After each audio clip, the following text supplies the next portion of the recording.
ეს არის რიტუა, ხო?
ისმის. პირველი არხი.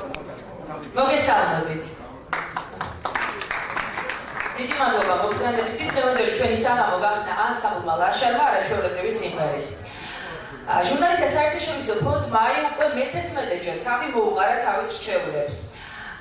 ოქროს დიდ დაჯილდოების ცერემონიალზე. დღევანდელ საღამოს გამოსვლები მე ტელეჟურნალისტი ნინო თოლორდავა და დიდი მადლობა მინდა გადავხადო ფონდის ხელმძღვანელობას ამისათვის. მე მართალი არასდროს ყოფილა ოქროს ფრის ლაურეატი, თუმცა ჩემი კოლეგებისგან მსმენია, რაოდენ მნიშვნელოვანია მათთვის ეს ჯილდო, რაოდენ მნიშვნელოვანია იყო ოქროს ფრის ლაურეატი. მე დარწმუნებული ვარ, რომ დღევანდელი ლაურეატებისთვისაც ეს ჯილდო ისეთივე ძვირფასი და ღირებული იქნება. ჩვენთვის ძალიან ბევრი საინტერესო გველის მინდა კიდევ ერთხელ მოგესალმოთ და გახსნილად გამოვაცხადოთ დაჯილდოების მე-11 ცერემონიალი. და ტრადიციულად წარმოგიდგენთ ჩვენს წარმომადგენლობით ჟიურის. და მას შემადგენლობაში შედიან ჟიურის თავმჯდომარე ბატონი ნუგზე რუხაძე, მივესალმოთ მას აპლოდისმენტებით. ბატონი ნოდარ ტაბიძე. ლაშა ტუღუში. ეკა სოფია. მამუკა ხაზარაძე. გურა ოდიშარია. გიორგი კალანდია. და როგორ მუშაობდა ჟიური მთელი ამ პერიოდის განმავლობაში და რა კრიტერიუმით შეიჩნენ წლევანდელი წლის ლაურეატები. ძალიან ხმამაღალია მე მგონი. გამარჯვება მოგესალმებით და მინდა რაღაცნაირად თავი მოუყარო საქმიანად ამ ჩვენ შეხვედრას. ჟურნალისტთა საერთაშორისო ფონდი, რომელიც 2003 წელს შეიქმნა და ჩამოყალიბდა აფუძდა იგი კათოლიკურ ეთერი ჭიშკარიანის მიერ, განაგრძო თავის საქმიანობას წარმატებით. მან მოიპოვა საკმაოდ სერიოზული სახელი და მინდა პირდაპირ გითხრათ, რომ ოქროს ფრთა გახდა ერთი სამყარი საპატიო ჯილდო საქართველოში. ეს დღევანდელი ჩვენი შეკრება ეს არ არის რაღაც შემთხვევა, ეს არის სრულად ლოგიკური განვითარება, ლოგიკური გენეზისი ქართული ჟურნალისტიკის განვითარების საქმეში. და ქართული ჟურნალისტიკა პირდაპირ მინდა გითხრათ, რომ ვითარდება აღმავლობის გზით, თუმცა ისიც საფინალია, რომ ქართულ ჟურნალისტიკას დღეს ძალიან ბევრი უკმაყოფილო კითხველი, მსმენელი და მაყურებელი ყავს. მაგრამ იცით რა, ის რომ ჩვენ ყველანი მოვდივართ ამ 20 წლის წინ არსებული სოციალიზმიდან და რომ ჟურნალისტიკას მაშინ ჰქონდა სრულიად განსხვავებული სახე და ჟურნალისტის ფუნქცია იყო სრულიად განსხვავებული დღევანდელისაგან. მე მგონი საამაყო ის, რომ ქართულმა ჟურნალისტიკამ მოახდინა და მოახერხა რეორიენტაცია, რეორგანიზაცია და ასე შეუდგა ჟანრთა აღწერას ჩვენს დროში. მე პირადად მგონია, რომ ქართული ჟურნალისტიკა არის ერთი მახვილი, ძალიან ბასრი, საკმაოდ გონივრული ჟურნალისტიკა, რომელსაც შეუძლია შეეჯიბროს დღევანდელ სამყაროში არსებული ჟურნალისტიკის სკოლებს, განსაკუთრებით ვიტყოდი ამას ქართულ ტელევიზიაზე, მაგალითად არის ჩვენში ისეთი ტელეგადაცემები, რომლებიც აბსოლუტურად არ განსხვავდება თავისი შემოქმედებით, თავისი ფორმატით, თავისი წარმოდგენის უნარით და ეწოდებული ეთერში პრეზენსით, ანუ ეთერში ყოფნით. მაგალითად თუ შევადარებთ ამერიკულ ტელევიზიას, მე არ მინდა დავასახელო რომელზე ლაპარაკობ, იმიტომ რომ არ ვაწყდება სხვა ტელევიზიას. ახლა თუ ჟურნალისტი წარმოვიდგენთ, რომ ჟურნალისტიკის ერთ-ერთი ძირითადი ფუნქცია არის, რომ ის იყოს საზოგადოებრივი აზრის ფორუმი, სადაც ადამიანები იკრიბებიან და გამოთქვამენ თავიანთ აზრს. მაშინ გამოდის, რომ ჩვენ ამ ფორუმის მონაწილეები ვართ დღეს და ამიტომ ცხადია მე არ მინდა რომ ასე ვთქვათ მშრალი სიტყვით უპასუხო ამ მოვლენას. ესეთ ოქროს ფრთით დაჯილდოების დღეს საქართველოში ძალიან ბევრი ჟურნალისტია დღესაც, რომელიც არ დაჯილდოებულა, მაგრამ მე იმედი მაქვს, რომ მომავალში პუტინი გაითვალისწინებს ამას და ყველა ქართული ჟურნალისტი, რომელიც ვთქვათ ემსახურება ეროვნული ჟურნალისტიკის განვითარებას, ღირსეულად იქნება შეფასებული და დაფასებული. ფონდის საქმიანობა დინამიკაშია, არის ცვლილებების სტრუქტურაში ხანდახან, მის საქმიანობაში და უკვე დაჯილდოებული 100-ზე მეტი ადამიანი გამოცემული არ შესანიშნავი წიგნი, ლაურეატების წიგნი, მათ შორის 4 უცხოელია დაჯილდოებული და დღეს როგორც უკვე თქვა, ეს არის მე-11 დაჯილდოება. ახლა როგორ მუშაობდა ჟიური? უბრალოდ ყოველისა მინდა დიდი მადლობა გადავუხადო ჟურის უცვლელ თავმჯდომარეს აქამდე ქართული ჟურნალისტიკის პატრიარქს, მეგონი მისი სტუდენტობა აქ წარმოდგენილი დღეს დიდი რაოდენობით, ბატონ ნოტარ ტარბიძეს. მის შემდეგ ერთხელ ჟურის თავმჯდომარე იყო გაზეთ რეზონანსის რედაქტორი ლაშა დოღუში, დიდი მადლობა მასაც და დღეს მე მხვდა პატივი რომ ყოფილიყავი ჟურის თავმჯდომარე. როგორ ხდება?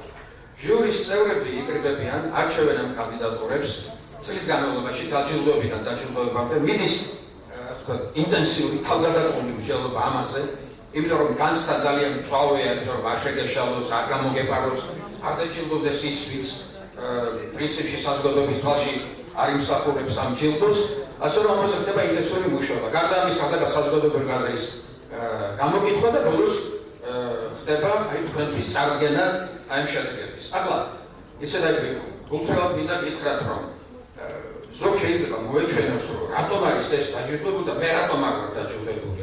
შეიძლება რომ ზოგიერთმა ჟურნალისტმა იფიქროს ამ მეცენატმა, ან ასე ვთქვათ, ხელმოქმედმა. და შეიძლება ეს სამაგიდეც იყოს ასეთი ფიქრი და ასეთი კომენტარი, მაგრამ აი მე მაგალითად მეც დაჯილდოებული ვარ ამ ოქროსით და ახლა ძალიან ობიექტურები და წესიერები თუ გვინდა ვიყოთ, უნდა ვიკითხო, ესე იგი, ვიყავი თუ არა ისე რომ დამაჯილდოდეს. რა ვიცი, არ ვიყავი ან არა. მაგრამ დამაჯილდოდეს, მაშინ ასეთი აზრი იყო, მაშინ ჟიური ასეთი ფიქრობდა და ახლა სხვა შემადგენლობის ჟიური რომ იყოს, არა, შეიძლება სხვა რაღაც იყოს, შეიძლება სხვა შემადგენლობა წარმოადგინონ. მაგრამ ჩვენ მოდი ვიფიქროთ კეთილად და დაფიქრებულად და დარბაისყუროთ ვფიქროთ იმაზე, რომ ჟიურის თუ ვენდობით იმაშიც, რომ ისინი სწორად აფასებენ სიტუაციას. ახლა მაგრამ ისეთ რა, ახლა კარგი ამბავი ის არის, რომ საზოგადოება პრინციპში აი ამ შედეგებს ყოველთვის კეთილ განწყობით ხდება ხოლმე და ასე ვთქვათ, დიდი ესე დიდი მწვავე კომენტარები და ამას არასდროს არ აქვს ადგილი. ახლა კი რომ არ გამიგზელდეს სიტყვა დიდად, მინდა წარმოვიდგინოთ უკვე შედეგები რეალურად და ცხადია მინდა სიტყვა გადაცა ისე ვიროს, მაგრამ მანამდე ერთი რაღაც მინდა გითხრათ კიდევ ისეთ რა ჩავარდები რა თქმა უნდა არის ხოლმე ხანდახან ესე აღმოჩნდება ბოლოს რომ ჟიურის რომელიმე წევს სულს დაამატოს ორიოდე სიტყვა ბატონი სიტყვა შეგიძლიათ მოგზავნეთ. კარგი, და სანამ ჩვენი საღამოს თავარ ნაწილზე გადავიდოდეთ, მე დარბაზში ვხედავ ოქროსის რამდენიმე ლაურეატს.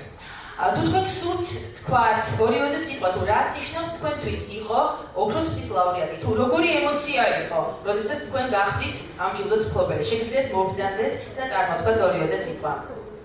ქალბატონი ელისო ჩაფიძეა, როგორც ჟიურის წევრი, ისევე ოქროსის ლაურეატი, თუ შეიძლება ვიწვევ მას სცენაზე, მოგზავნით.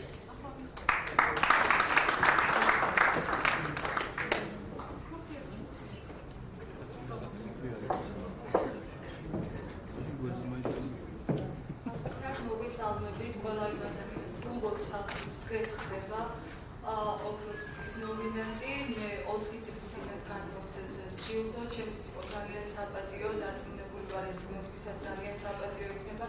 ქალბატონ ეთერს მინდა ძალიან დიდი მადლობა გადავუხადო იმ შრომისათვის. იმ წიგნში, რომელიც ეხლახაც გამოიცა და სადაც თავმოყრილი ასე მეტი ადამიანი არის, ძალიან ბევრი ისეთი ადამიანები ვიზეთ შეიძლება თქვა, რომ ისინი არიან ქართული საზოგადოების მაგალითი და მე ნამდვილად არ ვთვლი, რომ ვარ ღირსი, მაგრამ მივამატება, რომ ვარ ისეთი ადამიანების გვერდით მართალია ბოლოში, მაგრამ მაინც როგორებიც არიან ჩვენი პატრიარქი, ინგა, ქალბატონი ეთერ თათარაიძე, ბატონი ამირან არაგული, ძალიან ბევრი საზოგადო მოღვაწე ბატონი ნოდარ დაბძიანცი. არ მინდა რომ ვინმე მიწყინოს, მაგრამ იმ ადამიანებზე ვსაუბრობ, ვისაც ეხლა ვხედავ და ვინც პირველად მოდის ჩემს წარმოსახვაში. იმედი მაქვს, რომ ეს ჯილდო გახდება დროთა განმავლობაში უფრო და უფრო მეტად პრესტიჟული, იმიტომ რომ ჩვენს პროფესიაში მოგიხსენებათ არის ძალიან ბევრი სტრესი, ძალიან ბევრი ინტრიგა, ძალიან ბევრი დაპირისპირება და ნაკლებად არის ადამიანების მხრიდან ერთმანეთისთვის მადლობის გადახდა იმ წვლილისათვის, რომელიც თითოეულ ჩვენთანაც მეტნაკლებად შეგვაქვს ამ საზოგადოების განვითარებაში, როგორც გვესმის, როგორც შეგვიძლია. ამიტომ გილოცავთ და მინდა რომ დროთა განმავლობაში უფრო მეტად ვიამაყოთ ამ ჯილდოთი, რომელიც დღეს ჩვენ გვაქვს. მადლობა. ძალიან დიდი მადლობა.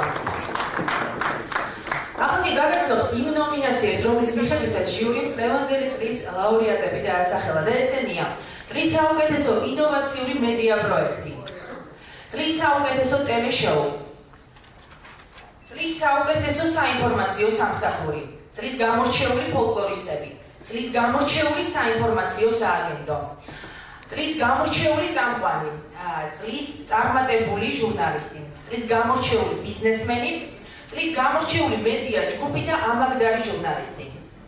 დამეთანხმები ალბათ რომ გუნდის ხელმძღვანელობა და ჟიურიმ ამჯერადაც დაიცვა გამარჯვებულთა შეერთების ფორმა. ახლა მოდი გადავიდეთ პირდაპირ ცერემონიულზე.